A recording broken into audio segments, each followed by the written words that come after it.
Hello, everyone, and welcome to Press Coverage, part of the Going for Two Live network. My name is Kyle Senra, and my guest for this episode is Matt Donnelly from the Dynasty Vipers. So, Matt, welcome to Press Coverage. Hey, Kyle. Thanks for having me on here. It's good to be on the show here finally. I think we've been kind of going back and forth here for at least a calendar year trying to make things work. So I'm glad we were able to get something together here for the show. And hopefully we don't disappoint those who are actually paying attention and listening tonight. Yeah, for sure. And good segue. Again, you're a natural host. You already knew where I was going because if you are watching and would like to interact with us, unfortunately, Twitter comments don't work through the restream for whatever reason. So for anyone looking to interact, comment, feel free to go over to the Going for Two Live YouTube page, Going for Two Live Twitch page, or on Facebook. With Facebook privacy issues, we can't see your name if you want to comment. So Twitch and YouTube are probably the best platforms for it, but at least those three, we can see any comments and interact with you. And hopefully this is a great time. I did not understand a word you were just saying there. Twitch and all these other fancy streaming things. Hey, I'm old school. It's hard enough for me to keep on like StreamYard. If everyone missed the fun like before the show going to restream, I am a creature of habit. I got my StreamYard set up, and anything outside of that box throws me for a loop. I mean, I love how the setup is here right now. So I'm looking forward to how we get this show going on. But hey, Twitch and MySpace and whatever else we're looking on, we're everywhere.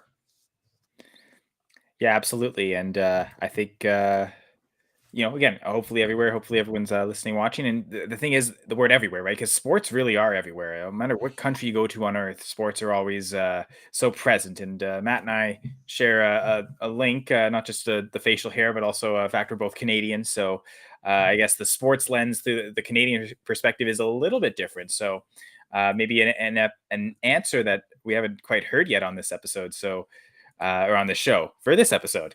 So yeah, I guess usually the first question I ask is first sports memories or first introduction to sports. So what is the case for you, Matt?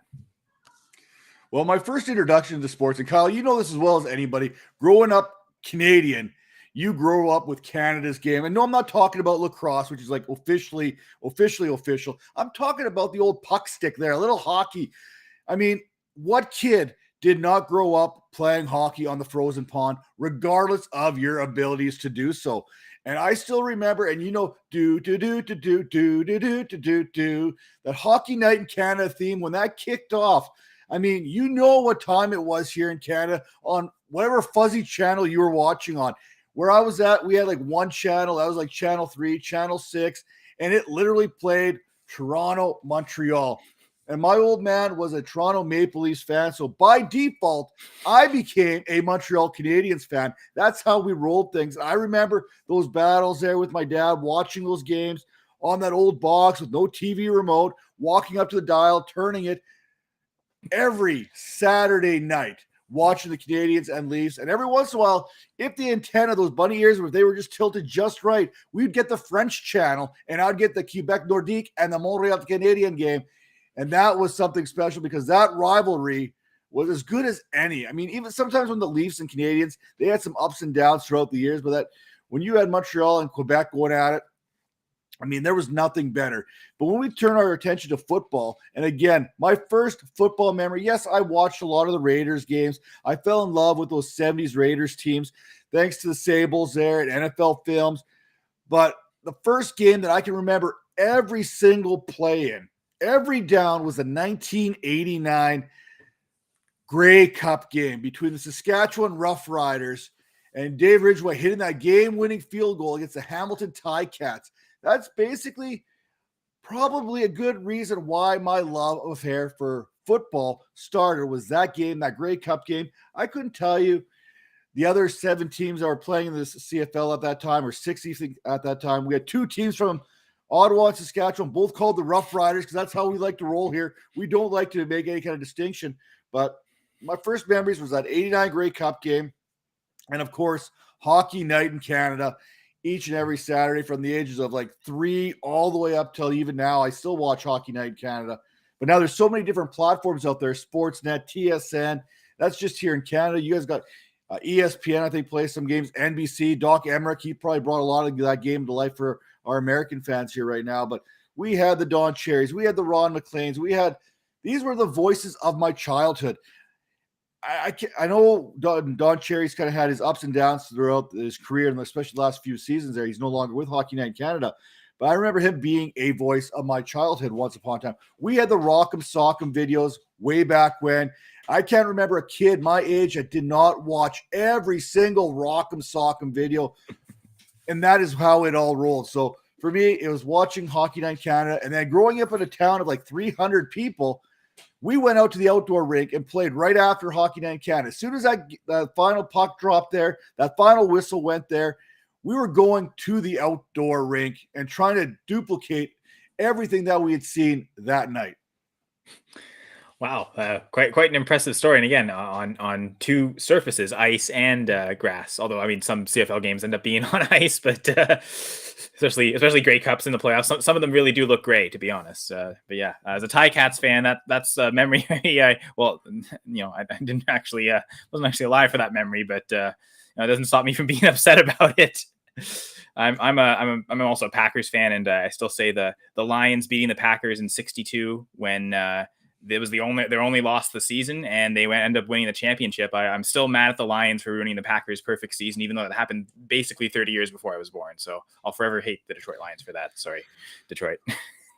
No, that seems like a perfectly reasonable explanation. Like I'm about making everything explainable and personable and everything like this. I'm with you 100% there. I mean, if you can go ahead and you can blame someone else for something, you absolutely have to do it, especially when it comes to sports, right?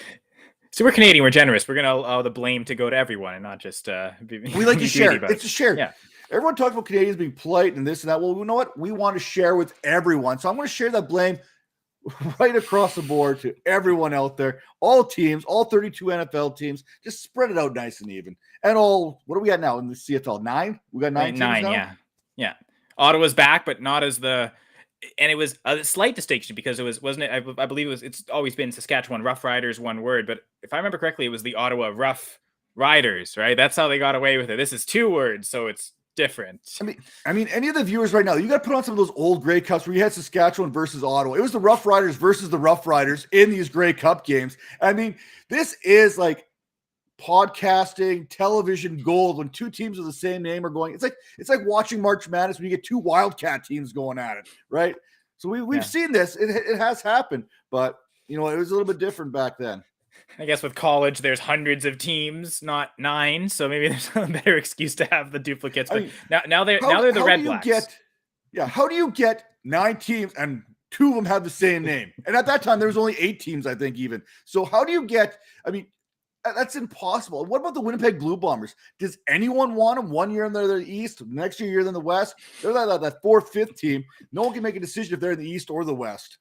It's funny because they went through a period where they were for a long time didn't win any titles, probably dating back to like the 80s, like kind of like right before. I think it was actually the Grey Cup before that, 88, if I'm not mistaken. That was their previous Grey Cup win until they've won the last 2 in 2019 and 2021. So yeah, before then it didn't really make sense, right? Because you'd figure everyone would want them. They're never going to be the team winning. I mean, they reached a couple of Grey Cups, to be fair. They weren't an awful team, but yeah, definitely now no one would want to be in the same division as them because they lost 2-3 games last year, and I think 2 of them were at the end of the season after they'd already clinched the West final, basically. So legitimately one team, like one actual like competitive loss where they were going in there saying we need to win this game.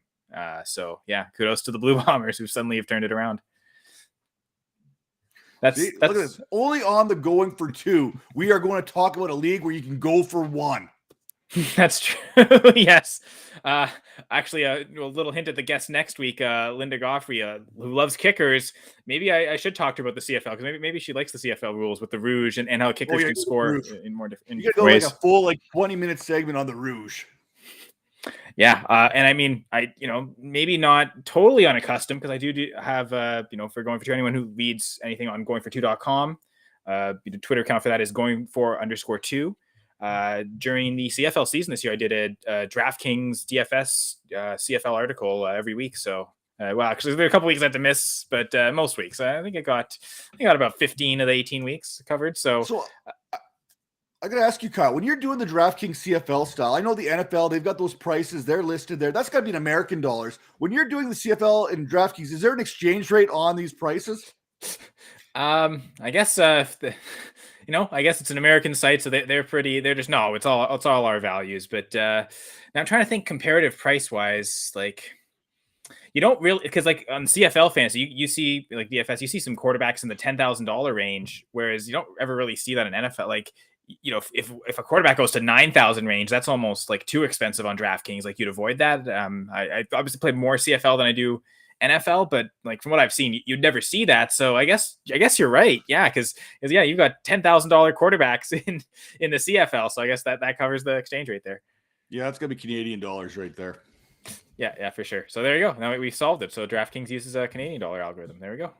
Thanks. Thanks for solving the fantasy question. But I guess that is the next question because you talk about introduction to sports, but really everything going for two Dynasty Vipers. I mean, Dynasty fantasy football, right? Everything we do is all based on this game, based on the game. So when did you start gaming out to fantasy football?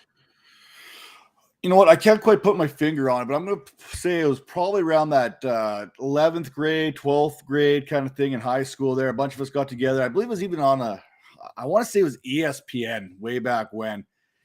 I think it was either ESPN or Yahoo.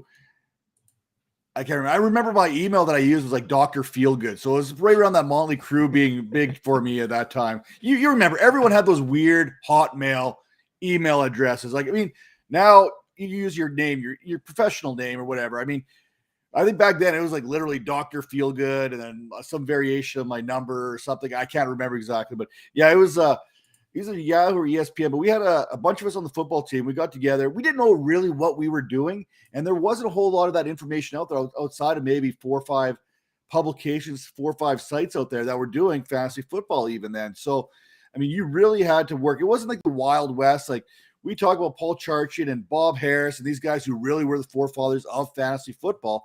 And going back to the fax machines, the newsletters. Well, Canada, we were a little bit slower there. Like, I mean, the fax machine hadn't even been invented for like another 20 years up here in Canada, right? So we didn't have that. And the carrier pigeons were not bringing newsletters. So, I mean, even now, Kyle, you can say you're not, I think you're like the greater Toronto area or somewhere out east right now where they're more American. Little north of that. I don't really want to be in Toronto, so a little north. Yeah, but out east, you guys are a little bit more Americanized, a little more metropolitan, a little bit more maybe sophisticated. I'm out here in the West. I mean, fantasy football is still not that big, especially here in Alberta. I mean, I can go around and tell everyone, a lot of my friends here, hey, I interviewed so-and-so. I interviewed this guy. And they're like, who? So it hasn't quite been there. So going back when I first started, there was really nothing out there that we could access to get into it. So it was really just a guessing game, and it really was about luck. And if you were fortunate enough to be one of those fancy people that had one of those big old satellite dishes that now people use for like bird baths, I mean, you had the inside edge on people because you weren't getting ESPN Monday Night Football Countdown on Channel 3. And if you did, it was coming in fuzzy. You just weren't getting it. You'd be lucky to get, I think it was Channel 54 out of Great Falls where I'm at. I mean, you might get some NFL football on a Sunday back then. So it was really difficult to get that kind of information out there. Not like today where everything's at your fingertips. And guys like you and I, we can actually put out good quality fantasy football content where back then I didn't really have access to that kind of stuff. And it really was a guessing game for us. Yeah. So again, I guess the internet connects us all, right? Makes the world kind of without borders a little bit to a certain extent. So it kind of allows a couple. Where I'm from, we still had dial up until about 4 years ago. So that just kind of puts it in perspective. I wish I could say I was joking, but I'm not. Old school rodeo there. But yeah, so I mean, it allows a couple of connects like us to talk about fantasy football for not just CFL. Actually, I do a little bit, but again, a lot of this is NFL fantasy football. So that's what everyone wants to hear about. I guess yeah. So do you remember what year was your first fantasy football draft at all? I mean, the first football draft was probably around that 2011 year. 2001, 2002, somewhere in that ballpark. I'm guessing. Okay. Right around the 11th grade, 12th grade, somewhere in that ballpark. Okay. So I guess how many years before you made that jump to fantasy football content creation? Well, that's actually a fun story because I remember how did you get started in content creation is kind of the question that's being posed here. And I remember this very, very well. I mean, there's a bunch of us that were in a draft, one of our home league drafts that kind of has been going on for quite a while. And we always talk about fantasy football. We know our stuff. And I mean, you get together with your buddies in the bar at your home draft. Everyone knows what they're talking about to a degree. There's always a couple guys that have no clue what's going on, especially by the third round. They have no idea where they even are anymore. But we would always That dude talk plays about for the BC Lions now. Yeah, exactly. So we'd sit there and we'd kind of talk about back and forth. And, we consume this content. Guys would be bringing their magazines into these drafts. And a couple of buddies of mine, Brad Martz there in particular, the guy I started with Dynasty Vipers with, we would kind of joke about starting our own website, but we never really had the drive to get it done. We didn't really have we wanted to do it, but we didn't want to put the work in, I guess is the best way to put it. I mean, we wanted to have a website. We knew we could do it. We knew we had more information, more knowledge than a lot of people that were putting out content at that time, at least in our opinions, but we just didn't have the drive to put it together. We were 30, 40 years old, no real experience on how to create a website, no real experience how to put a stream together. Like the technology was not our friend. And then came along the Scott Fish Bowl. And I got into this. And your viewers have to understand, I am, by my own admission, a very, very petty individual. And I've got no problem admitting this. Anyone who knows me knows, yeah, okay, I'm a Canadian, I'm a good guy, but there is a little bit of pettiness to me. And I remember going into the Scott Fish Bowl, and I've told this story a few times. And I remember getting in, being excited about going into it and being involved in it. And then it was like, Matt Donnelly. All right, cool. And then I'd go and here's where the pettiness kicks in. I'd look at my division and I would see Joe Dirt, some sort of publication I never heard of before. And I'm like, so this guy here is a published person doing something, and I'm just a fan. And then I look at it, he's like 18 years old. I'm like, I've been doing fantasy football for 20 years. Longer than he's been alive. Yeah. Exactly. And then that literally, and I'm not kidding you, that is what kind of spurred it. I go, Brad, we are starting this now. And by midway through that Scott Fish Bowl, I had the site up. We had articles out there, and I contacted Scott Fish and said, Scott, can I change my name from I don't want to be a fan anymore. Can I be Matt Donnelly, Dynasty Vipers? And then we were able he said, yeah, go ahead, change it. So we changed it. But that's what it was. It was the fact that it just said fan Matt Donnelly. And in my mind, I felt I was more than just a fan. And that's kind of what kind of drove that whole process for us. Yeah, I guess for you that was all there. Like the process that you've had drafting all the years, like it was very present. But then I guess it's the realization that no one else sees that, right? And how do you make that known?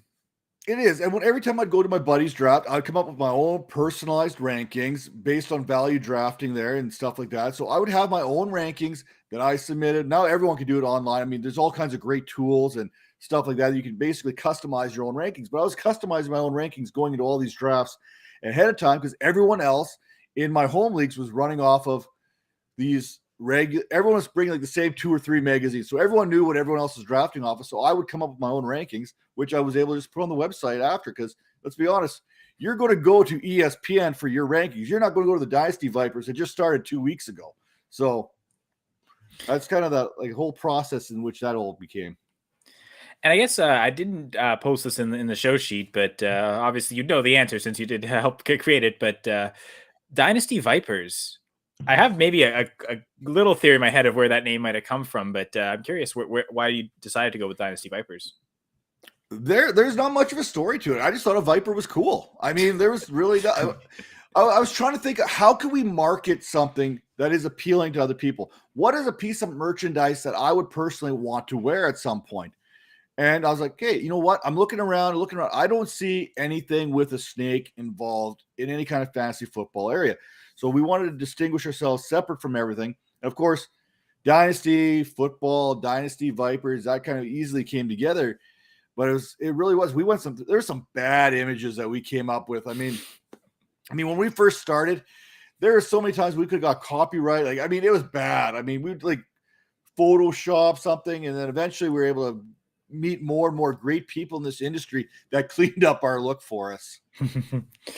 Yeah, again, and it's what a great community we have, right? That just the help, the reaching out, like even you and I, like again, we've never been on each other's shows, but we've been able to interact throughout the community. I guess kudos to a lot of other people for inviting us, because we've been on podcasts before, never our own. We've always guested together on different people's podcasts. So I thought I'd rectify that a little with this. I thought this was about time, like you said.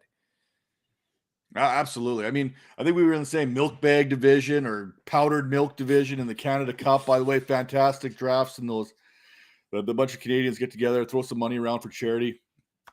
Kudos to all the guys involved in that, because there's two big ones out there, best ball and a regular one. Yeah, there's CNB, BCL, and yeah, best ball one. Yeah.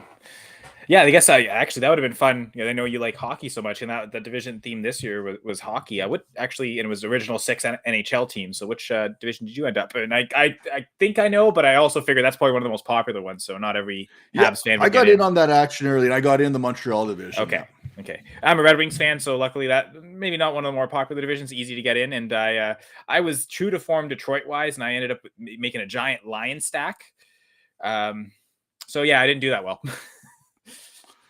Yeah, that doesn't usually work out very good, stacking lines. I remember I started Mahomes, Hawkinson, Swift, knowing there's the bit of the tight end premium, and the Swift at the time was like the RB1, and I wanted the tight end, so like those two fit, and I was like, you know what, screw it, I'm doing this, and my QB2 is Goff, and then I ended up with, I'm pretty sure, you see, I think Amon-Ra St. Brown might have been the one I didn't get. I think I got almost every other Lions player except him. So if I had him, that team would have been a little better. But honestly, my theory for your Dynasty Vipers, if I'm not mistaken, one of the Raiders QBs that won the Super Bowl, Kenny Stabler. Snake. Okay, was Ken Stabler with? Yeah, okay, I wasn't sure about that. I wonder, is that where it came from? Yeah, I'm sure subconsciously, like one of my favorite GI Joes was Snake Eyes. Kenny Stabler's my favorite quarterback of all time. The Snake. I mean, I'm sure that all kind of subconsciously played into everything. Yeah, there we go. Any Harry Potter Slytherin fan or no? Just Snake Eyes, which great park role. I don't know if I should admit this. I know there's some shows about TVs and movies and stuff.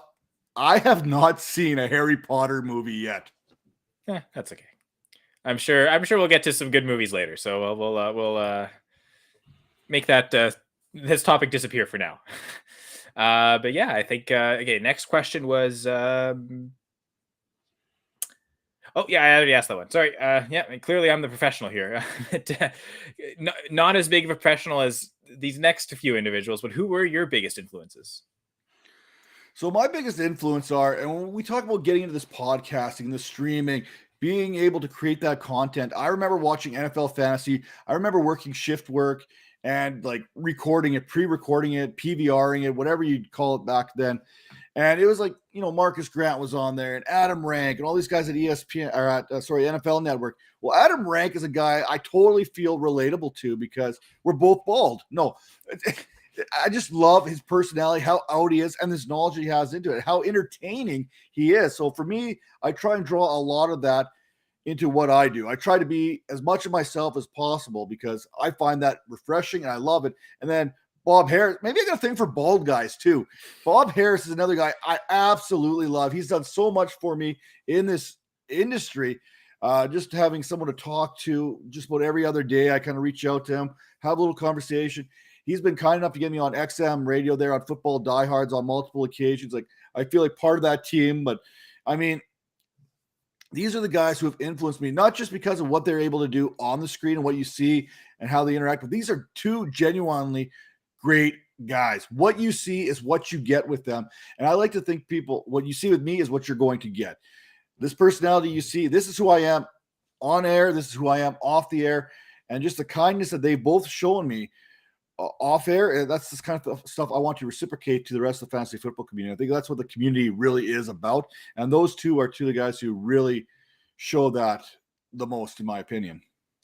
Yeah, and I've met Bob Harris actually. I know you were at the Expo last year, 2021, the Fantasy Football Expo in Canton. I went in 2019, and Bob Harris was there, and yeah, I was able to talk to him that Sunday night after the Expo, and party that at one bar, I remember it was Dynasty Rich. He kind of paid the bill for everyone. So shout out to Dynasty Rich from Dynasty Nerds for that. That was pretty awesome. But yeah, that was a great time to just rent it out like half the bar. And that was kind of our, or maybe not half, maybe I'm exaggerating, of course, exaggerating the numbers, fantasy football. Maybe about a third of the bar. And we kind of just, everyone had big room to talk and tons of food. And that was great. And yeah, Bob was nice. And shout out to Bob Lug, because this thing is getting bigger and bigger each and every year. I mean, I've played football on a bunch of different levels, but I have never been touched by as many dudes as I was at that expo this last year. I mean, there was all kinds of hugging. I'm not a hugger. I'm not a toucher. I don't like people touching me, but there was a lot of hugging. And you know what? You didn't really have a choice whether or not you wanted a hug or not. It was coming one way or another because, I mean, everyone was there. It was quite something to see. And that's coming again here in August. Make sure you get in on that Fantasy Football Expo. You do not want to miss it. It's going to be even bigger and better this year. I know Bob Lung's got all kinds of great ideas and stuff moving forward for this 2022 version. Yeah, awesome. And I think, there's tons of people at the expo, right? You've got, like I said, like you'll see like a Bob Harris there. I know they usually have the Kings Classic that weekend. So you've got a bunch of, so you were in the Kings Classic last year. Yep, absolutely. There's so many big names in that draft and they're all at the Hall of Fame. So everyone's there for that weekend. So you'll have some people kind of that Kings Classic to Expo. It does connect. There's a bit of I'm trying to think of a word. I can't think of it, but we're all in the same place area. Canton's not that big, so something is. No, it's not. It's fantastic. There's parties everywhere. I mean, everyone goes to the same thing. But hey, to the Canadians watching this right now, I'm pretty confident I was the only token Canadian there last year. I mean, travel restrictions were crazy, and I'm not even sure how I got back into Canada when it was all said and done. But hey, bring it all down. Everyone, come on down. Hey, let's do this up right. Let's have a good old time. Yeah, so again, you meet veterans like Bob Harris there, but there's also probably a ton of people at the expo that are newer to fantasy football or even content creation. Maybe some of them haven't quite made that jump yet. So what would be your advice to those people who are kind of thinking about getting into it, kind of like yourself with the I guess it wasn't the idea Bobby wasn't Vipers the whole time, but you and your buddy kind of always thought we can do this. But what, again, I think you maybe already hinted at the lesson too, but what is that a piece of advice you'd give? The first thing you got to do is find something that makes you stand out a little bit more. Like grow a nice mustache. That seems to work. That seems to be the trademark that catches a lot of people's attention when you first get down there. But serious, I mean, people recognizing me for my work when I went down there, I was like, are you kidding me right now? Like, seriously? Like, you know who I am? Like, that's kind of the first thought process that goes through my mind. But if I'm going to give out some advice, it's simple. Stop waiting. Go out there and do it. Okay? Just go out there and do it. No one's going to wait for you to do it. You're going to have to go out and do it. And then once you do it, stick with it. Because I'll be honest, the person you were meant to be in this space is not who you're going to be that first time you go out there and shoot a video. I mean, I've been doing this for a while now, and I still suck. Let's call it the way it is. I set that bar nice and low, so every once in a while I trip over it, and people praise me for my abilities. But the truth is that bar is set pretty low. But, I mean, you look out, you go, you're not going to do it until you do it, right? I mean, it's not a passion until it becomes a passion. You can think about it, but that's all it becomes. I mean, you need to put that thought process into motion. And that's the hardest part, is getting out there and actually doing it. I mean, look at me. When I started the Vipers, it was literally 4 years of me ho-humming and being, by my own admission, too lazy to start a website. And then finally, I just did it. I mean, we're not big by any stretch of anyone's imagination, but at least now we're putting out that content. We're doing stuff. We're sharing. We're part of this community. We're doing some charitable stuff on the side here, raising money with our playoff pool there that we do each and every year. I mean, go out there and do it, and don't be afraid of failure. You're going to get better. It's going to happen. No one comes into this right off the get-go as Matthew Berry. Your first day on the job, you're not going to be Matthew Berry. And be you. Don't try and be Matthew Berry. It's okay to strive for that kind of ability, but be yourself. Be unique. You know what? I'll say it once and I'll say it for everyone. I mean, you were created to be you. You weren't created to be anyone else. There's only one Kyle Senra out there right now. There's only one of you. There's only one Matt Donnelly. Well, I hope there's only one Matt Donnelly, because that'd be really bad if there was more than one. I was thinking the same thing for me. So I don't think the world could handle two of me out there right now. But I mean, there's only one of you. So be you. Be the best you that you can be. Yeah, great. That tons of great advice in there. I was hoping people are listening, and yeah. So, and I think, no, I know I lost my train of thought. I guess the viper caught me there. Got bit by the. I'm just trying to make up transitions till I can figure something out. I guess one of the things I like doing is making puns all the time and jokes and transition. I made a few already tonight, but like you're saying, like the bars set low. I've already made some mistakes. I'm making one right now. Still doing it though, and we're just gonna keep moving on to the next question. I guess that's part of my hobby. So, I guess to you, what are your biggest hobbies? Of course, outside of sports and fantasy. It may actually surprise a lot of people, but I don't have a whole lot of time in my day to do this. I mean, anyone who knows me is I have like 10 kids. Okay. We're hitting double digits in children. One just walked by in the background right now. I mean, usually I have this nice little green screen that kind of comes across, but I know Restream doesn't really pick it up very well. But hey, I've got so many kids. I've got a full-time job. I've got this and that. But one of the things I'm passionate about is coaching and mentoring in different kinds of sports. I mean, I've coached, you name it, I've coached it from rugby to basketball to baseball to hockey, all ages. I mean, I've coached my sister, I've coached my daughter, I've coached my sons. I mean, you name it, I've coached it. And like this past season, we just finished wrapping up hockey season in which two of my kids were doing a lot of prairie driving because we were in a couple travel leagues with those two. And I mean, our closest home game was essentially about 180 miles in which we'd have to travel for the closest road game for us. And then obviously my youngest, he's in U9, so we were able to stay home for that. But yeah, it was coaching 3 different hockey teams this year. But I mean, I've coached girls rugby, I've coached junior high and high school football, I've coached baseball. I mean, you name it, I've coached it. I like it because one of my favorite parts of the coaching is the game. And it's the coaching within the game because you got the kids that are on the ice. You can't yell at those kids on the ice because anything you say to them, they're not going to understand. They got too much on their mind right now. And then the kids that come off the ice, you can't coach them either because they've already forgotten what they may or may not have done. So you have to coach the kids that are on the bench watching the game, and you use that playing surface as your whiteboard because here you could talk them through what's going on. You could talk them through the game. It's basically like fantasy football for dummies. I mean, you're not going to tell someone they made a mistake after they made the mistake because they've already forgotten about that mistake, right? It's on to the next one. We're conditioned to move on to the next one each and every time. And that's what I love about coaching is, okay, here's my whiteboard. This is my whiteboard. It's a live whiteboard, and I'm going to teach you to watch what I'm seeing right now. That's a great way to do it. I think entering the mind of the coach more than just the X's and O's, trying to get people to that's kind of how you develop sports IQ is kind of sharing those processes real time and seeing, when you're watching, okay, what could be done differently. And then maybe you're saying you do it for the kids that are about to go on in a shift or two. And that'll be more present in their mind if they heard it 30 seconds before, as opposed to hearing it right off the ice. Okay, you got to wait for 4 lines or 3 lines, and then it's your turn back. Maybe it's a minute and a half. Did they really remember that? So yeah, that's smart. Good coaching process. Clearly, you've coached a lot. I can't even remember if I locked my house door 10 minutes after I leave the house. You know what I'm saying? Like, so if that's my attention span, what do you think a 9-year-old's attention span is going to be? Oh, yeah. And actually, I loved that for our American listeners, you put the kilometers into miles, which I think we're maybe more used to it. And I think that's basically, it's funny, like that's kind of the distance between me and Toronto, about 350, 400 kilometers. So yeah, that's I mean, I think that's a lot of the viewers, the American viewers, they don't understand how widespread town to town is, especially when you get out west. I mean, there's not a whole lot of everything where it needs to be. You got your few major cities here out west. You got your Edmontons, you got your Calgarys, you got your Vancouvers, that kind of stuff.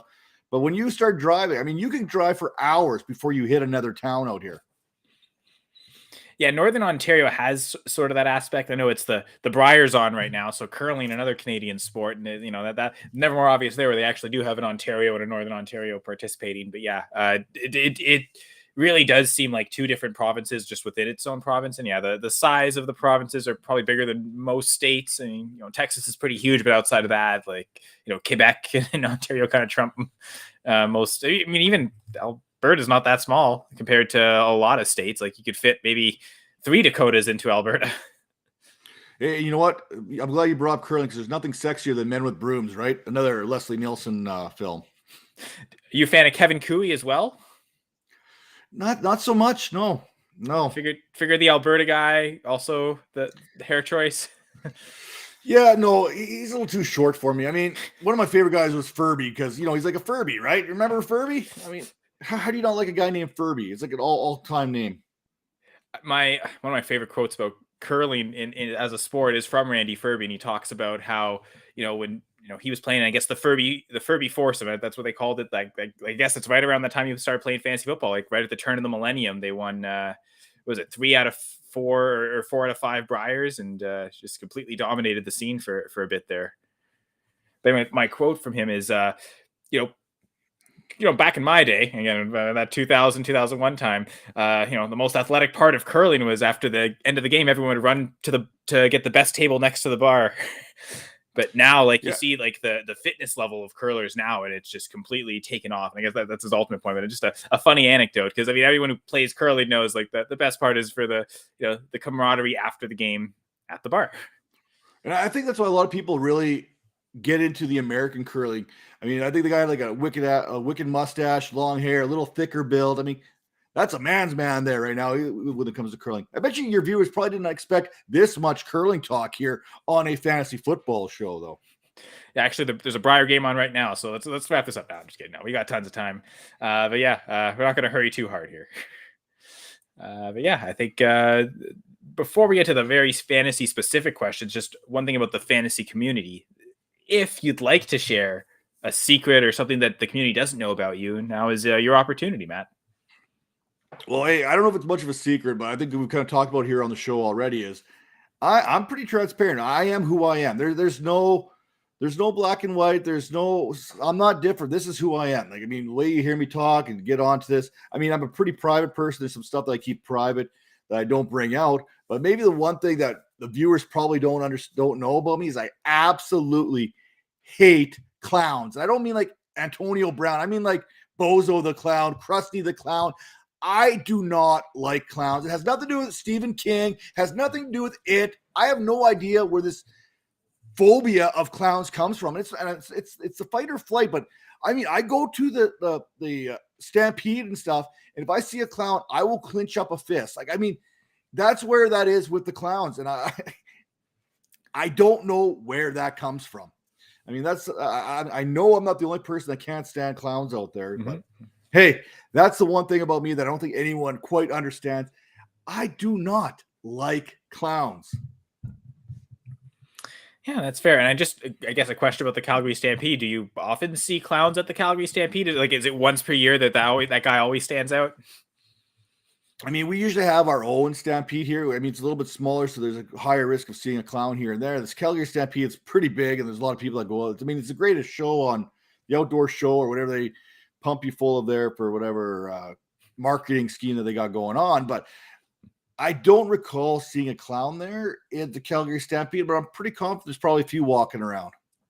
Okay, so just I guess you don't want to find them, so I can't say be on the lookout. Head down, I suppose. Get the cowboy hat to cover. Yeah, exactly. I mean, hey, it is what it is. At some point, you got to deal with it, right? But speaking of hats, just plug for this hat. We already talked about the Canadian best ball shirt. All this is from ViridianGlobal.com. Will Harris, another Canadian co-founder of that, and so all of our Going for Two gear is there. You can go ViridianGlobal.com, or for the Going for Two.com section specifically, you can go goingfor2.com/store, and that also gives you that link. So a few different places to help support not just Going for Two, but also Viridian Global. So that again, Matt knows the transitions really well, and he's reminding me of some things. And actually, it reminds me of what I was going to say earlier when you were talking about not being afraid to fail.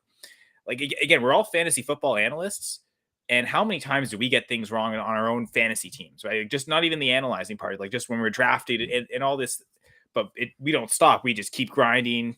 And so maybe that's the lesson to take from it. Like, as fantasy football players, we're kind of used to very, very rarely ever being right, but we're still grinding through it all anyway. So just kind of take that approach to content creation as well.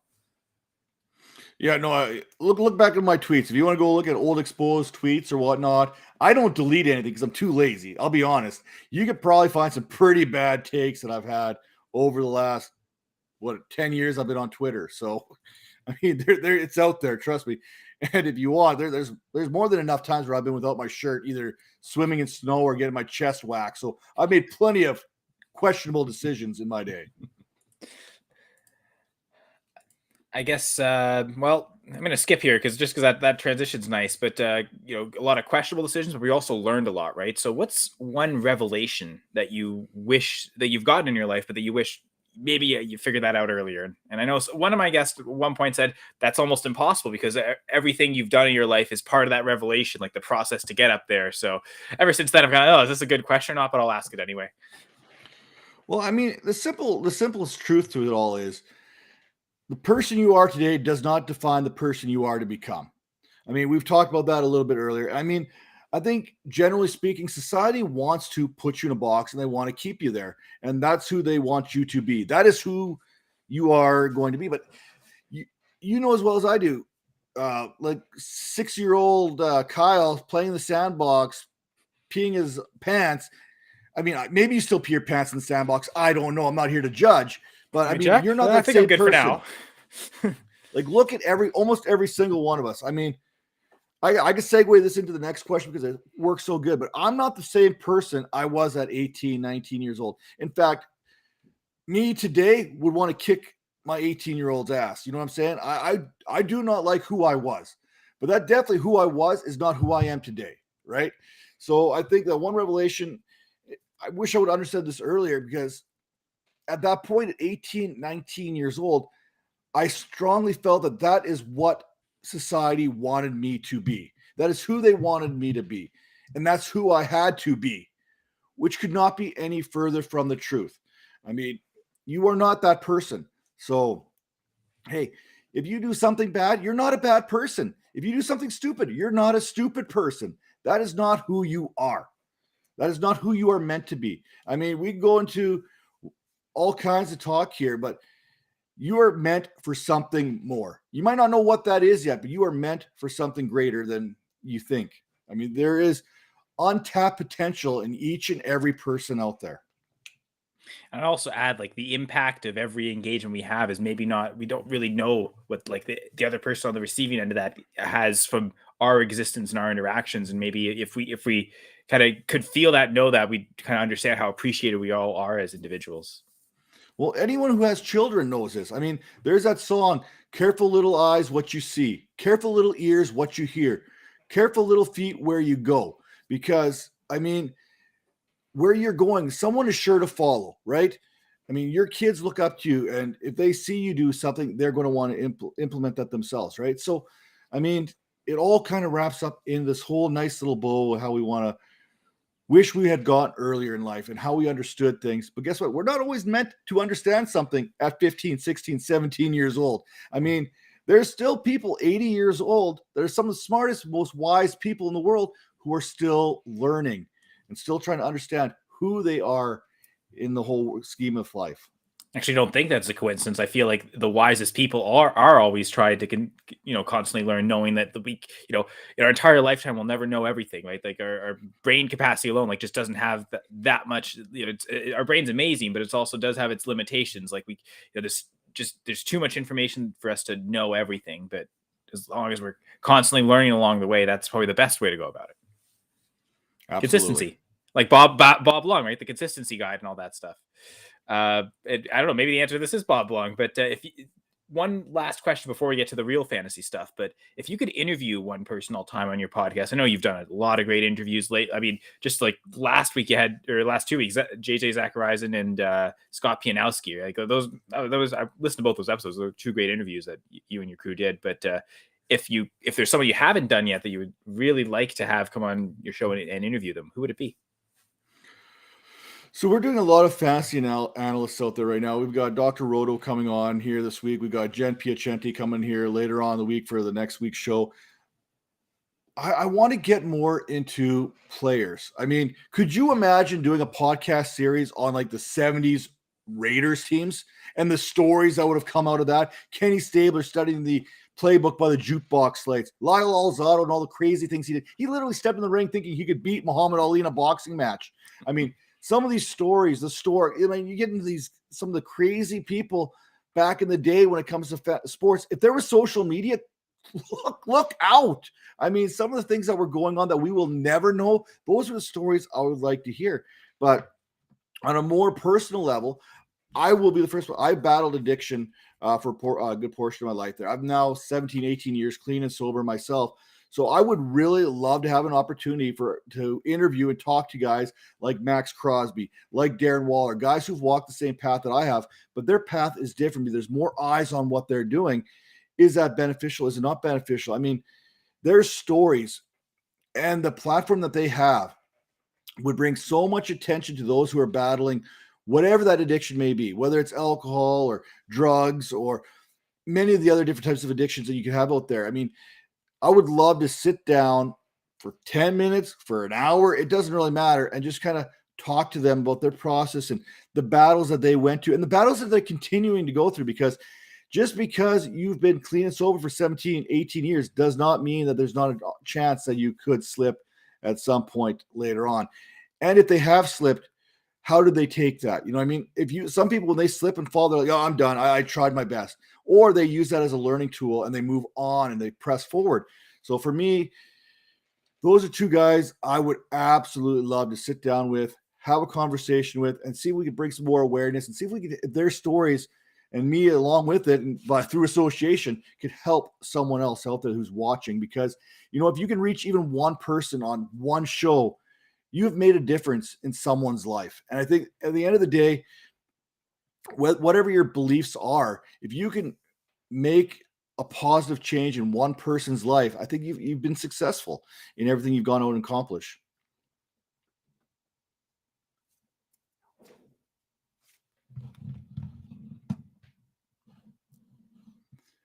I think you might be on mute because I can't hear you. Darn. I was saying something so beautiful too. Good. I mean, your arms are going. See, that's the trick. That's a lot of the trick of hosting and stuff.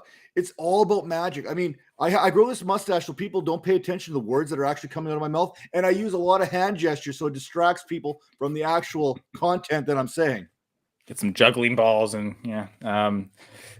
Yeah, I think, well, got a comment. I think that's either Steve or Jim. So I'm going to guess Steve there saying, damn it, Kyle, on my mess up there. But basically, well, he's saying Matt is a legend, but I also think Matt, like what you're saying, may help someone who is listening, whether it's again on the live stream or through the audio feed on the podcast. So every time we can talk about any mental health issues and addiction, and that's really important. So yeah, like that'd be phenomenal if you could ever get sit down with either of those guys, Waller or Crosby, because yeah, I think like you're saying, and as you were talking about it, my end thing was going to be that could probably help so many people, and that's kind of how you ended, knowing that that's so important.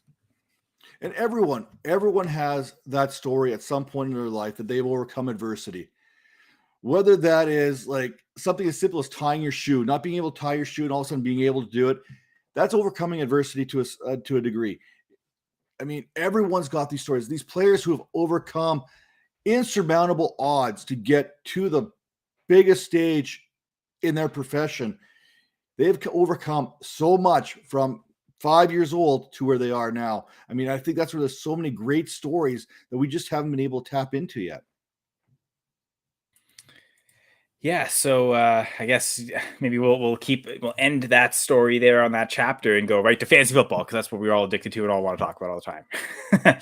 But yeah, so great. Thank you for sharing so much, Matt, about yourself. And I think again, people hopefully entertained, but certainly enlightened by all that. But maybe there's some enlightening going on here too. Share with us your thoughts about zero RB drafting in fantasy football. So, like I said, I've been doing this fantasy football thing for quite a while. So I'm of that dinosaur breed of fantasy analysts out there. I'm stubborn to a degree, and I have my set way that I like to do things. And I am draft a running back in the first round, draft a running back in the second round, draft a running back in the third round. Heck, you're going to leave me a running back in the fourth round? I'm going to take that guy too. Except I'm starting to warm up. And I hate to admit this because it feels like growth. I'm not sure if I'm ready to grow as an analyst yet, but I'm starting to see that there is some truth in this zero RB approach. Now, I am not going to fully buy into zero RB. It will not happen. I'm sorry. If you're expecting that, it won't. But I could buy into hero running back or anchor running back strategy. I mean, if you can go out there and get yourself a Jonathan Taylor right off the hop and then bang out 3 quality wide receivers, I mean, I think you're sitting pretty good. We've seen what happened this past season at the running back position, how much went down. Even Derrick Henry, I mean, he still finished top 10 despite missing like 8 games. But there was so much turnover at the running back position. We all love to make fun of Josh Jacobs. Admit it right now. Everyone who's watching this automatically puts Josh Jacobs in the 20 to 24 range when it comes to running back rankings. By default, that's exactly where you put him. But each year, 2 years ago, RB8. This last season, I think he was RB12 or somewhere in that ballpark because he's been consistently healthy and being able to get on the field. So your best ability is your availability, especially at the running back position.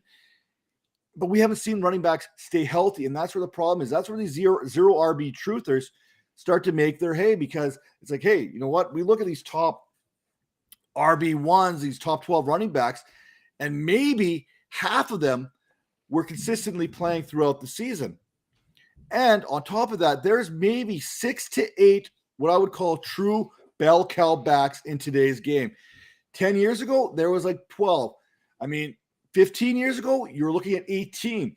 That true bell cow back is a dinosaur. It's a dying breed right now. And we are seeing more and more RBBCs out there, running backs by committee, approaches by more football teams as we move forward. So, I mean, the more people playing PPR, then some running backs get a little extra love. J.D. McKissick becomes more usable, a guy we probably wouldn't have used 5-6 years ago. Naeem Hines, another guy that we probably wouldn't have flexed until recently. But I can definitely see, I'm not going to go into full zero RB, but that anchor or that hero running back approach is something I could definitely get on board with. And again, I've talked about this a lot, but I've always appreciated the back end strategy of zero RB, the running backs you're targeting in the 8th to through 12th round, right? Like the quote unquote zero RB running backs. But I like those even if I'm going RB early, right? Like, James Conner, Devin Singletary, those were guys to kind of take regardless. So I think a lot of zero RB teams would have had them, but I mean, I had still a lot of teams that had those guys too, and I don't always go zero RB. So I think the strategy I think is well developed enough that you can take parts of the strategy that you agree with and incorporate it into your own.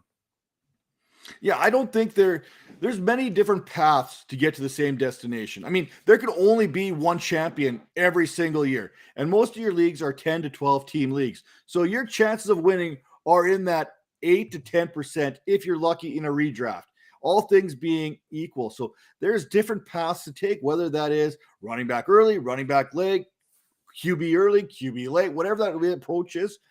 There is not one defining method of winning a championship, or else everyone would be doing it. We wouldn't be arguing about it. I mean, that's the creativity fun of fantasy football. Like a lot of numbers, but there is that creative side of how do you craft your team? How do you draft your team? Absolutely. It's like, I mean, and it all depends on the formats that you're in too, right? That changes your approach. And I'm helping you segue in here because that is what I do. I am here to help you. So what is your favorite format, since you're just such a great guest right now? Hey, I'm all about the smoke and mirrors and putting lipstick on a pig and everything you could possibly imagine. So give me a good old-fashioned PPR, super flex, and throw some IDP in there just to make things different. I said the more IDP, the better for me, because throw in some linebackers, throw in some defensive line, throw some DBs. You don't have to get cute. You don't have to separate the DBs by safety and corners. You don't have to go D tackles. You don't have to go D tackle premium. Hey, I just like getting as many players involved as I can within reason. I played in some of those like 30-team contract leagues where you have to like basically, here's your salary cap, and we're going to go off the NFL player salary, and you got to build an entire roster on it.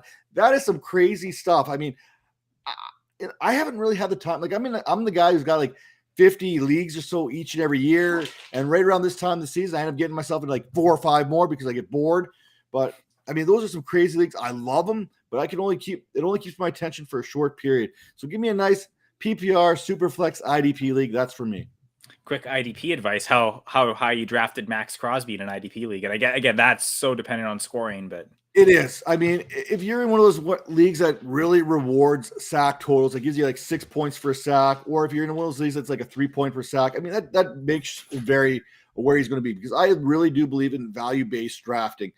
It's one of the reasons why a guy like Travis Kelce on the offensive thing gets bumped up considerably in my draft rankings, because he is so much more valuable at the tight end position than wide receivers. I mean, Travis Kelce is a wide receiver 1, probably in that wide receiver 4 to 5 range when it's all said and done. So if you can find a defensive lineman like a Max Crosby who's going to give you linebacker 4-5 type numbers, that's a guy that you're kind of probably looking at. But for me, Max Crosby, I'm probably looking at maybe this mid rounds for IDP. Like, I mean, I attack my IDP quite late when it comes to redraft. Yeah. So okay. Yeah. So yeah. Again, everything's scoring, right? And I guess IDP is. Yeah. How are you splitting them? Is it just straight just any number of IDP players? Are you splitting it defensive line, linebacker, DB? Are you even going further, splitting the defensive ends and the tackles? Like how detailed that is also depends on that. So yeah. Sorry for the impossible question, but this one seems a little easier. What is one rule or setting? And I guess settings we've already talked about, like wanting PPR as a scoring setting. But aside from that, though, that a setting that you want to have in every league. I want to win a championship with the best teams in the league all participating in it.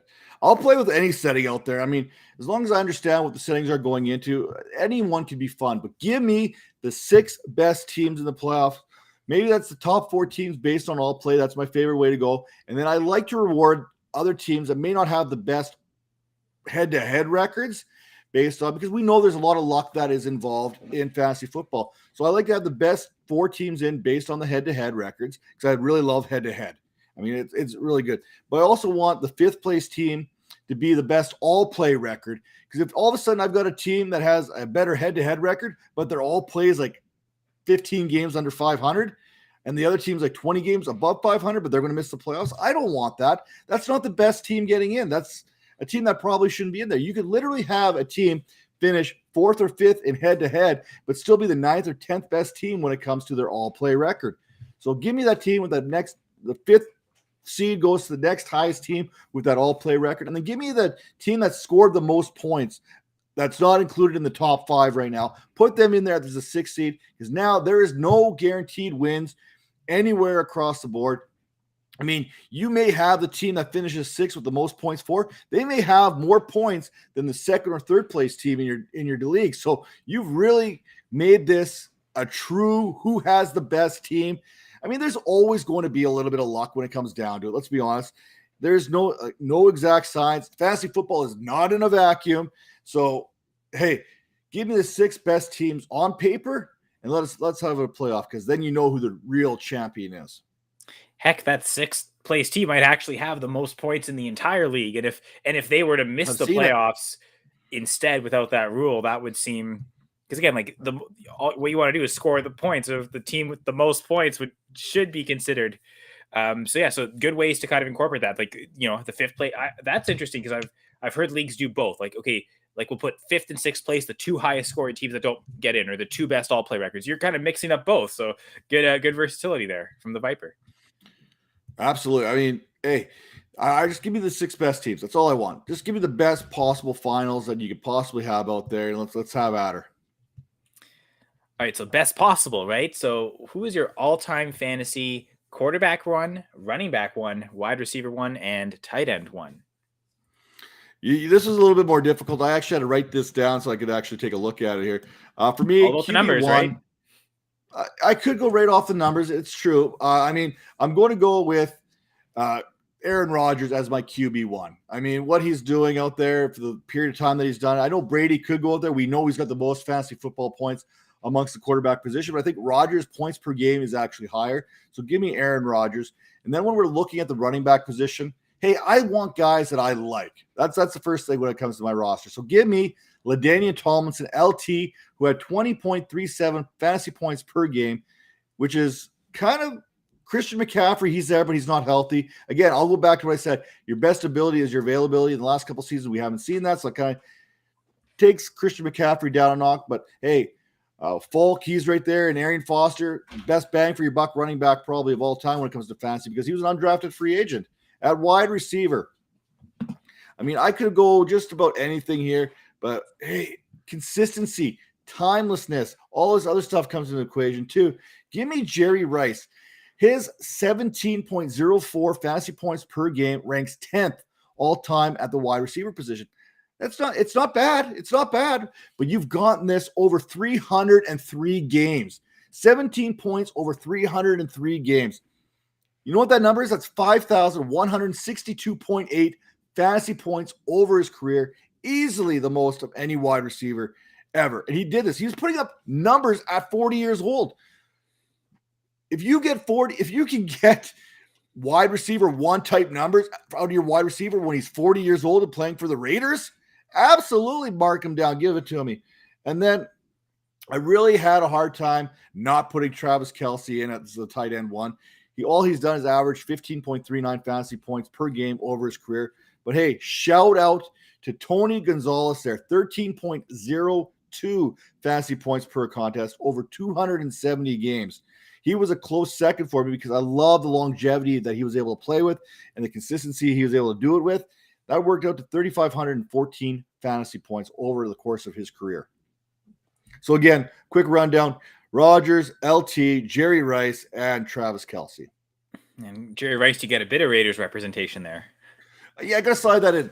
It's funny because all my home leagues, I have to have one Raider in there. Whether that's a kicker I slide in the last week of the season, every team has to have a representation of the Raiders at some point.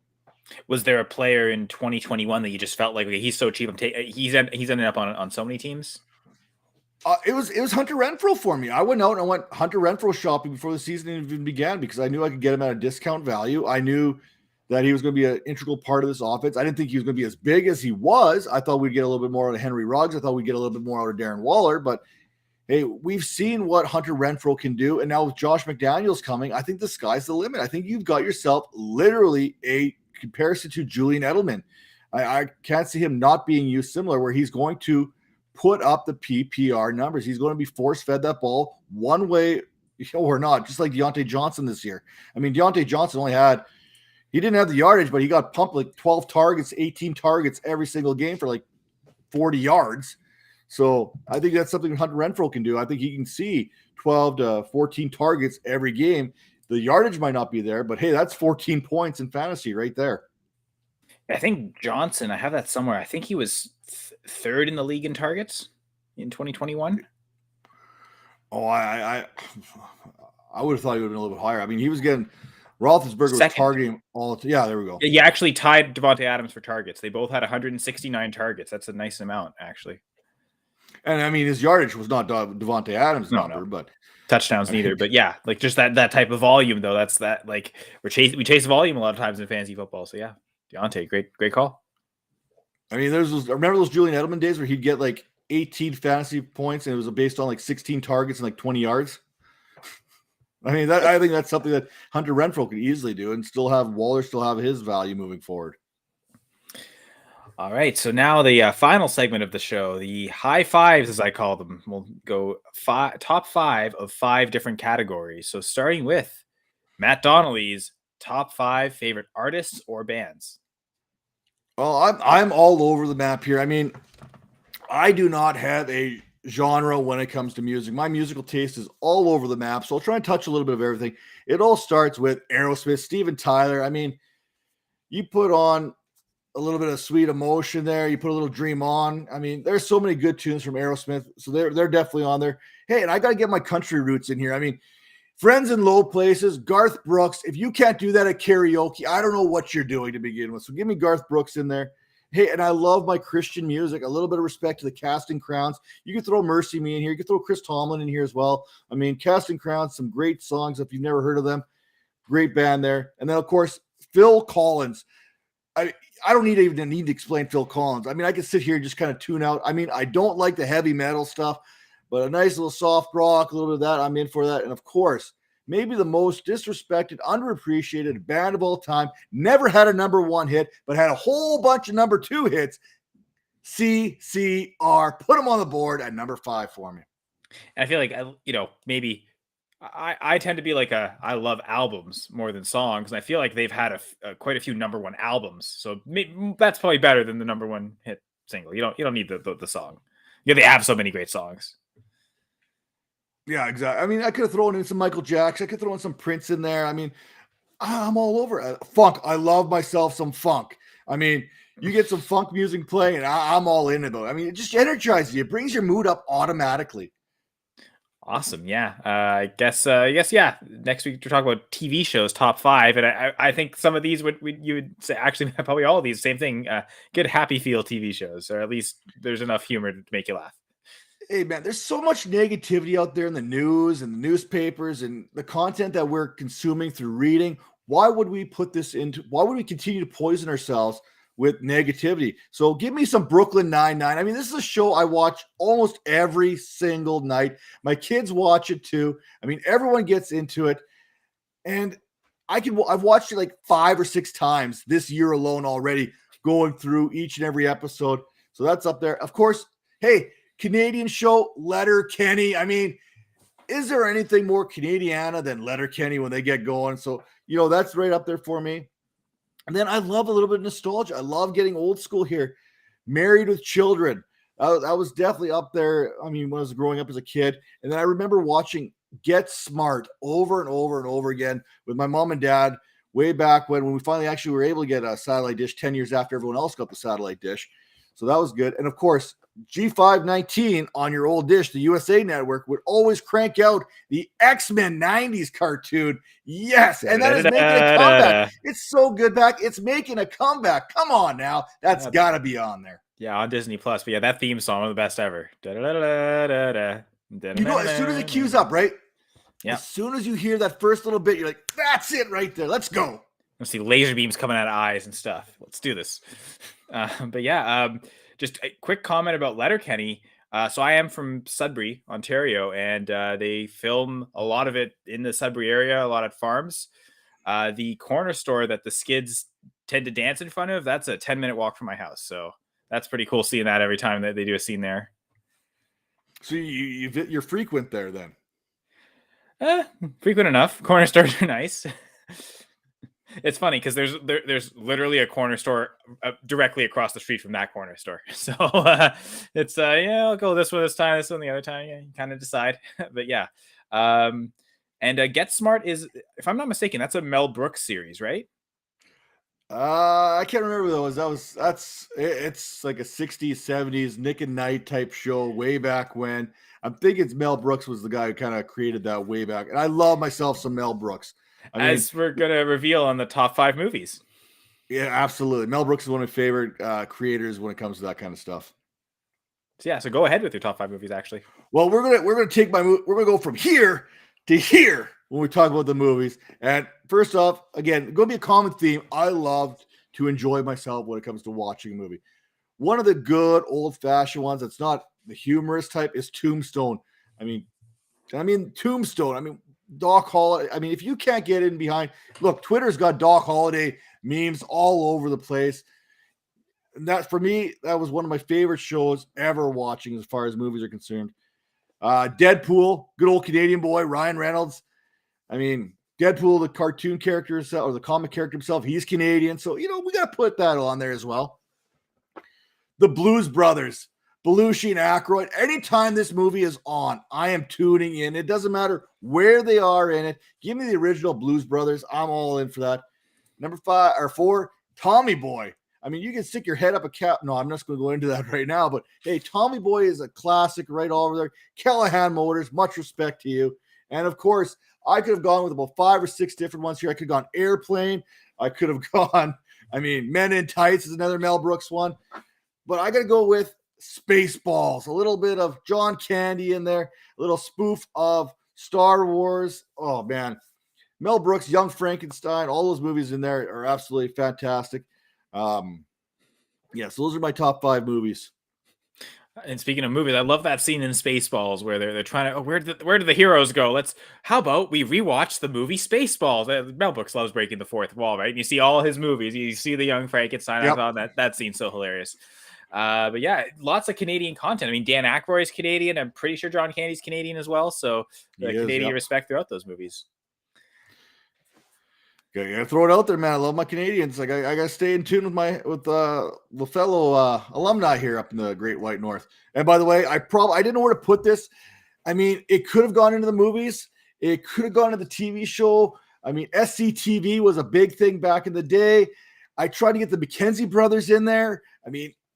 But I guess I could have slid Strange Brew. If you don't know the cult classic Strange Brew, tune it up right now. It is another one of those Canadiana type movies right now. I mean, Bob and Doug McKenzie, they are legends here in the Great White North. Yeah, for sure. Again, well, I mean, a little bit of reps. Oh yeah, Rick Moranis, right? So another, Yeah, so Dave Spaceballs. Thomas, Yeah. not the Dave Thomas from Wendy's, but yeah. Speaking of Wendy's, though, we are going to get to top 5 game day foods. Although, no, I don't think anyone's mentioned Wendy's burgers yet on in the show. I don't know if we'll find out now if Matt has it in his top 5 game day foods. Well, see, I'm a fat guy. I don't turn food down. I mean, I'm cheap, so if it's free, I'm in on it. Okay, but you know what? Pizza, you can't go wrong on. There's enough pizza, lots of variations of pizza. Sliders. I mean, if you got some in there, we'll go with some sliders. So we'll put that on there as well. Meat and cheese. Where do you go wrong with meat and cheese? Give me some pepperoni sticks, some cheese. We're good to go. A little appetizer. Wings. Wings are always good. Give me some salt and pepper wings. I'm all for that. And you know what? Because I'm cheap, because I'm frugal, because hey, peanut butter and jelly sandwiches are just that good. Throw up some PB and J for me as well. Cut them into nice little squares, though. You know, nice little bite size. It's like an hors d'oeuvre.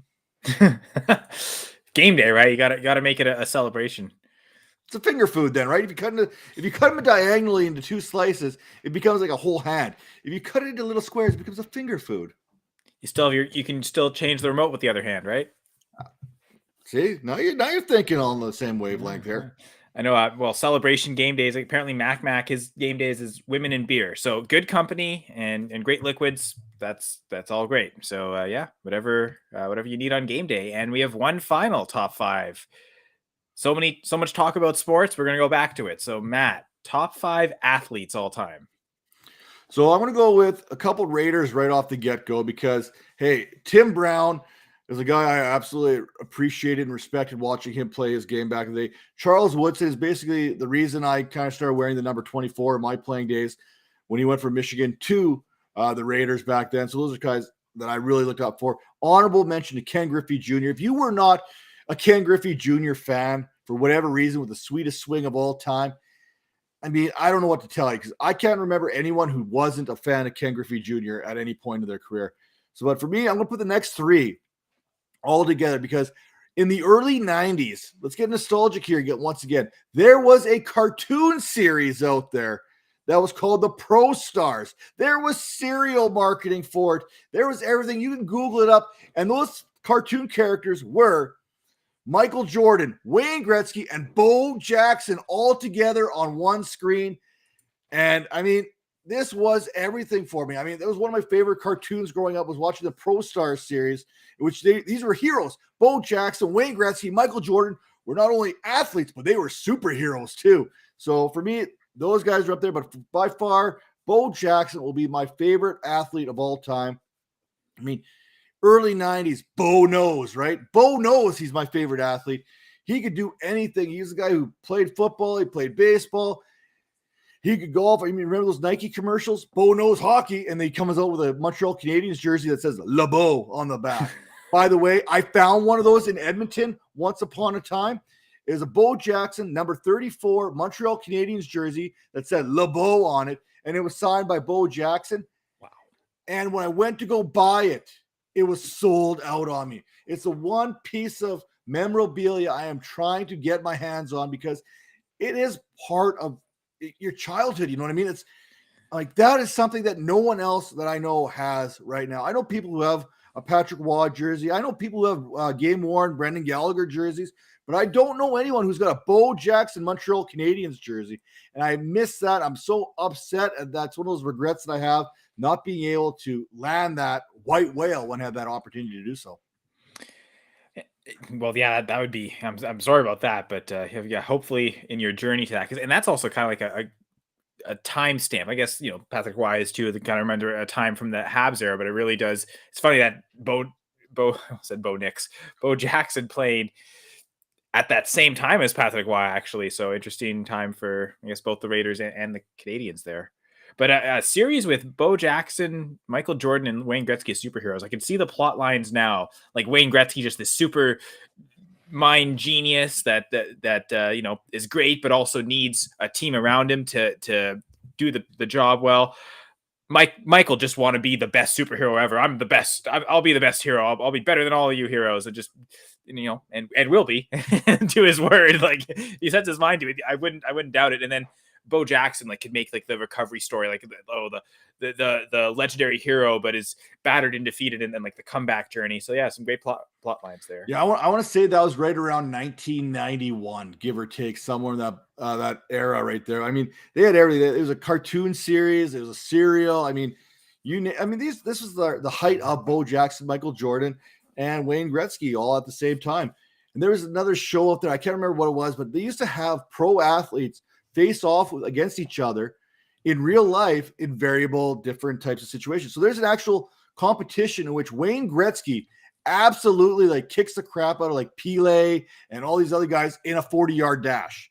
I mean, check it out. Like Google Wayne Gretzky 40-yard dash. I mean, I think it was like Boris Nelson or whatever the tennis player is. He was in the race. Pele was in there. I think Sugar Ray Leonard was in the race against Wayne Gretzky, and he absolutely lit him up. Now, he was 20 years younger than some of these guys, right? But, I was thinking that. Yeah. I mean, they used to do these type of competitions. It's like the old NFL quarterback competitions back in the day too, right? Where you'd have all these quarterbacks participating in these all-star type drills for points. I mean, it was pretty cool stuff to see.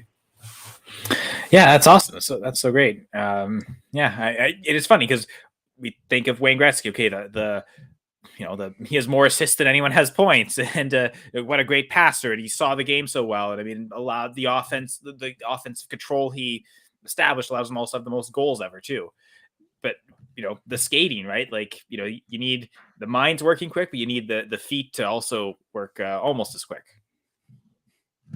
Yeah, I mean, I don't think we'll ever see someone that does something like that where he's got more career assists than anyone's got career points, right? I don't think that's something that's ever going to be touched, one of those records like that. So I think, if Jágr had maybe played his entire professional career in the NHL, maybe he would have more points than Gretzky has assists. Because I believe he is second, and he's not that far from Gretzky's assist mark. Obviously, he's well off the goals mark, but that's maybe like even that though. Like that's still just getting more points than Gretzky has assists. Yeah, and I also think that guy that's behind your right shoulder really influenced that. Right when Patrick Roy came in and the butterfly style was established. I don't think goaltending's been the same. I don't think the NHL, frankly, has been the same since that '86 season when the Habs won with this goalie and this new style of goaltending that basically every goalie now plays with. Like there's, you may have a Tim Thomas or a Dominic Hasek every decade, but I don't really know there's anyone in the NHL right now that if they're playing it that way, they're definitely not as good as those two. So yeah, it's really every NHL goalie is playing the butterfly. I know in Finland, they're quite a good country developing goalies, and I think I've heard Mika Kiprasov, talk about this. They teach it. There's basically 6 different ways to make a save, but it's all based on the butterfly still. So, yeah, I think part of that is what Ovechkin's doing goal scoring wise is insane, and he might get more goals than Gretzky at the end of his career. Maybe he's kind of pushing. It's almost, but even that, that's insane that he's even close to the conversation, right? And I think that's just the new reality. And I think Ovechkin will get the goals record. I don't think he's. I mean, the dude's still putting up 40 goals a season right now at his age. But to that point, I mean, both my sons, they're both goalies, and they've been taught the butterfly since they were 9 years old or 8 years old, 7 years old. The butterfly is how it's going. And then I have to try and recorrect them because I'm like, okay, the butterfly is great. But considering that you guys are small goalies, you're small for your age and everything like that, you need to have more of a hybrid system. And I think a lot of these, look at the goalies now. When we were growing up, Mike Vernon, 5'9", was a goalie. I mean, the average size of goalie was in that 5'8" to 5'10" range. Now you got goalies coming in at 6'6", 6'7", just like every sport across the board. These kids, these players are getting bigger, stronger, faster, more training in the offseason. Look at the combine that we just had here in the National Football League and those 40-yard marks just getting absolutely destroyed. Nothing record-breaking, but I think you had more sub-4.4s in this last combine than any other combine ever before. I don't fact check me on that, but I mean, it seemed to be everyone was talking about how much faster, how fast this group was. I mean, we're seeing that each and every year. They're getting bigger, they're getting stronger, they're getting faster. I guess that's great for sports, right? We're always just keep getting better and better athletes in all sports everywhere. Yeah, I mean, both my kids are all going to be better athletes than I was. I'm sure that's going to happen at some point. So, I mean, it is what it is when we look at it. But I think that's how it's meant to be. I mean, just look at our fantasy football. I mean, the information that's out there right now, the analysts that are out there, they've got more at their disposal than our forefathers ever had. So they're going to be better when it comes to presenting this information in a way that is able to be easily understood by others. And it gives a different type of perspective each and every week and how you want to look at it. I mean, a lot of it was filmed before, but now we have analytics and people understanding analytics and being able to give, like, I'm not an analytics guy, but I appreciate what that brings to it because it helps me with my analysis as well. I'm going to steal from a podcast I listened to recently. I think I know what it is. You might know what it is too, but there was an analyst talking. It might have been Scott Pianowski, saying how like the worst fantasy player in your league is so much better than they were even 10 years ago, but 15, 20 years ago, right? Like it's you can't, you used to have an edge with information. Now, I think he said it best. Like you get an edge with team building and strategy. And I know like there's a lot more podcasts that are kind of gearing towards that, the strategy aspect. And because we're not, information so quick that you're not really giving much breaking news information on podcasts anymore, but you can give good thought process, which back to your coaching, that's kind of what you're doing with the kids, right? Like you want to use the game that's going on and the kids sitting on the bench and make all that to your advantage. So learn from what's happening on the ice right now, and you can teach them in real time, right? And I think that's all of it connects to better athletes, better fantasy football players. So yay. Yeah. Catch a fish, a man eats for a day. Teach a man to fish, he eats for a lifetime. Oh, I thought he'd say he sits in a boat and drink beer all day, but that too, which that's a great thing to do, right? So that's probably a good lesson to have. But absolutely. Again, lots of great lessons, Matt. So appreciate you coming on. Your Twitter handle is at Matt Donnelly FF, and again at the Dynasty Vipers, dynastyvipers.com. Is there anything else you'd like to share or plug before we leave? Hey, yeah, no, I will plug all kinds of holes here when we get going on. You can check a lot of the work out here, the podcasting, the podcast, Stitcher, Spotify, Apple, Anchor. We're everywhere you can possibly be. And we are presented each and every week by the Fantasy Points Media Group. So make sure to head over to fantasypoints.com, enter promo code Vipers22, and you can get yourself 10% off that Fantasy Points subscription right now. If you're looking for some of the best articles out there, Joe Dolan, John Hansen, Scott Barrett, Graham Barfield, Tom Broly, Wes Huber. Oh man, Wes Huber is one of the most underappreciated analysts out there. Check out his articles. There's some of the best out there, especially from week to week. I got my primetime preview series that I go out there, and he does that, but he does it for like everyone, and it's like written out so nicely and so easily understood. Definitely worth the subscription just for Wes Huber's weekly breakdowns there alone. And of course, head over to the Vipers Network, be a subscriber, get in on that. We're closing in on 500 subscribers on the Vipers YouTube network. Obviously, just type in Vipers Network in your YouTube search. It'll come up, and hit the likes on those videos because, damn it, I just want to be liked, man. I just want to be loved out there. Somebody love me. But yeah, seriously, hit that like button. It's usually just right on the bottom there somewhere. It's really easy. All you have to do is one click. I think that there's one here too. And again, subscribe to the Going for Two Live network. We can plug all of that. I mentioned the Twitter accounts for that at Going for Two Live. For more of the articles from goingfor2.com, that's at going4_2. And I'm at Senra Says on Twitter. In terms of the Going for Two Live schedule, as always, every Tuesday it's Speak on It. So definitely check out Danny and Dee and everything they always say. Sports General, of course, Jeff's Armchair Show every Wednesday.